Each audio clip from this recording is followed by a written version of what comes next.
Hurricane Irma has just moments ago been upgraded to a major storm, a Category 4 hurricane. With Florida appearing to be right in its track, authorities there are sounding the alarm, warning residents to stock up and get their emergency plans in order right now. I'm going to go straight to meteorologist Tom Sater. Tom, the various models are starting to agree here that the continental U.S. is in the hurricane's path. When might Irma hit? Well, let me back up to Thursday when we first introduced Irma. We said that we're really going to need about 4 or 5 days, and that's starting to unfold. As you mentioned, the models are getting into agreement. But when we showed you a model last Thursday, the European model and the U.S. model were 1,200 miles apart. The U.S. model up by the northeastern U.S. and the European down by Florida. Well, now they're pretty close, and I'll show you.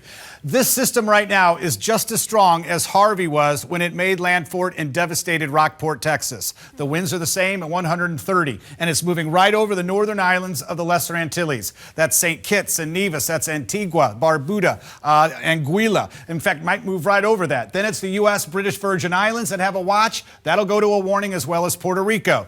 6 to 9 foot storm surges, 10 inches of rain. Most of the heavy rain, I think, is going to stay over water. But here's just a little time plan with tropical storm force winds. Tuesday, Wednesday, Thursday, Turks and Caicos, Dominican Republic, Haiti, then Cuba, and possibly even extending into southern Florida. But let's run the National Hurricane Center track, and you'll get an idea. It hasn't really moved much. It's been trending south. And if you look at this, you think, well, my goodness, this is heading right into the Gulf of Mexico. We can't rule that out, but I don't think that's the best case scenario right now.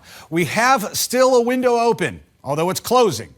But we have a window open that we could see the system turn to the north and stay out in the Atlantic off the coast. But that window is shutting quickly. Most likely what we're looking at, Pamela, as we get in toward Friday, we're looking at a turn to the right.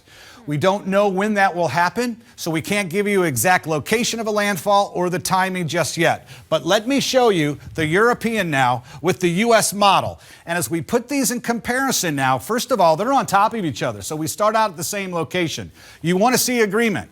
They're not moving from each other. But as we get closer out, or farther out, I should say, there is some variation. This is Sunday afternoon. Now, last Thursday, it was Saturday night we had it here, so it hasn't been moving much. Let's take it now to 9/11, and it does look like, if it doesn't make landfall in Florida, somewhere in the coastal Carolinas. So everyone needs to start preparing, have a plan, sit down with the family, and discuss this. Next weekend, maybe a major hurricane, at least Category 3, 4, could be 5. And of course, all this on the heels of Hurricane Harvey. Tom Sater, thank you very much.